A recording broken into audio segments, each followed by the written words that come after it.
to introduce our guest of honor and speaker.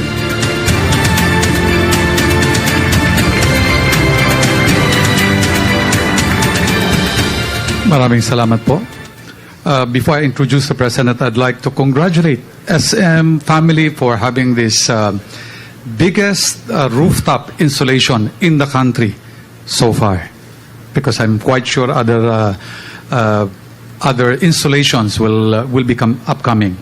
And as I've always said before, whenever I see Leandro installing all these solar panels and coming up with all these kinds of deals, all I can say is, you're a very brave person with all the financial endeavors. Anyway, at this point, ladies and gentlemen, the President of the Republic of the Philippines, His Excellency Benigno Simeon Aquino III.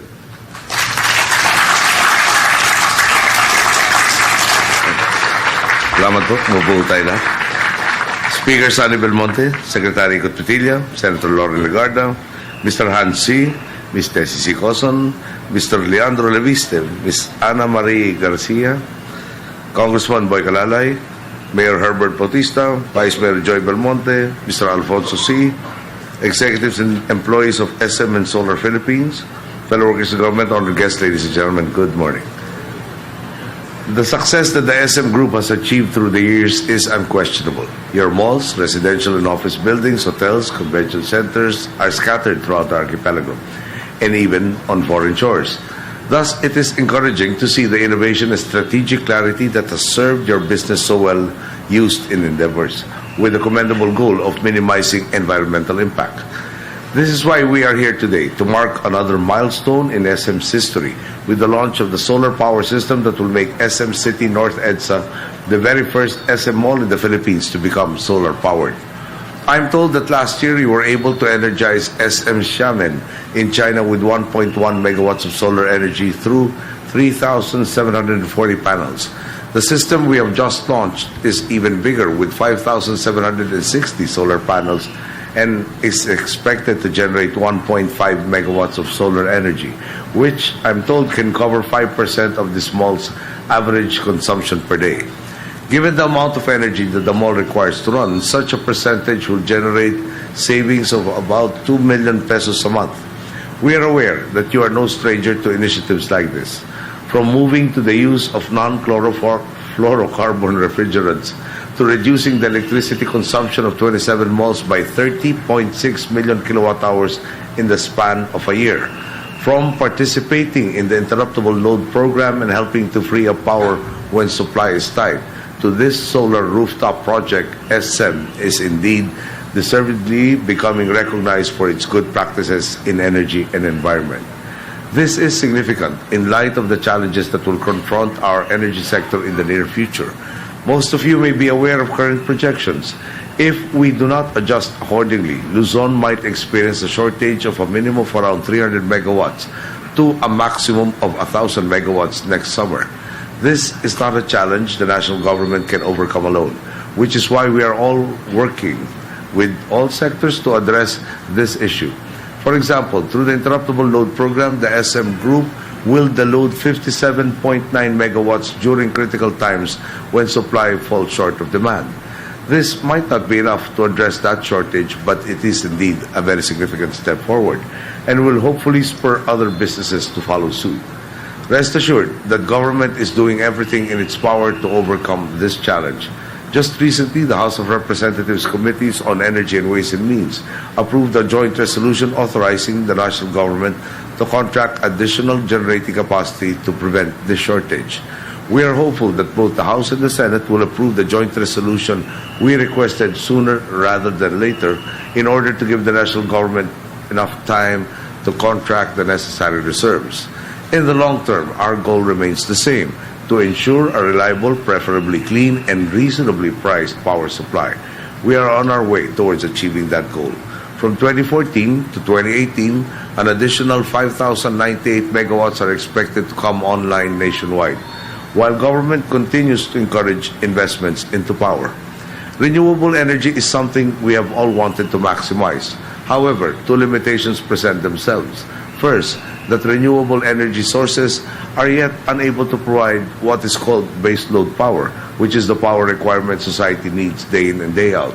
Second, the expense of setting up renewable energy power, which naturally translates into increased electricity prices. There is a need for government to take into consideration all these factors.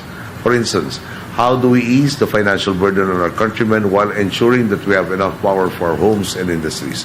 How do we do all this while maintaining our low emission status?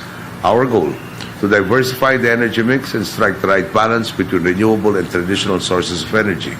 By providing incentives such as tax holidays and duty-free importations on materials and equipment, government seeks to incentivize investments into renewable energy.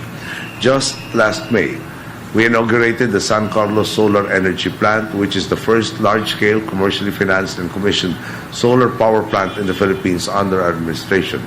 Then, as today, we encourage all investors to study their options carefully and act before the cap on renewable energy has been met. Perhaps they can also be inspired by the example of Mr. Leandro Leviste, who at 21 years old has taken it upon himself to play a role in maximizing the potential of the solar industry through Solar Philippines. Our Department of Energy has also taken deliberate steps to promote the use of renewable energy. One of them very similar to what you have done today. Under the Solar PV project for private academic institutions, the DOE links private schools to solar suppliers precisely to install facilities like this.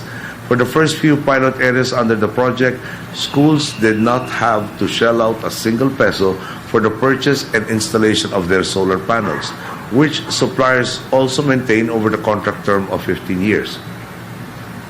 Over this time, the schools are able to pay off suppliers through installments just from the savings of electricity generated by the 1 to 2 peso difference between the cost of solar power and normal power rates. Indeed, whether initiated by government or by businesses like SM and Solar Philippines, these kinds of projects drive home the point that renewable energy can be a competitive choice for power. The use of renewable energy sources represents a long-term investment.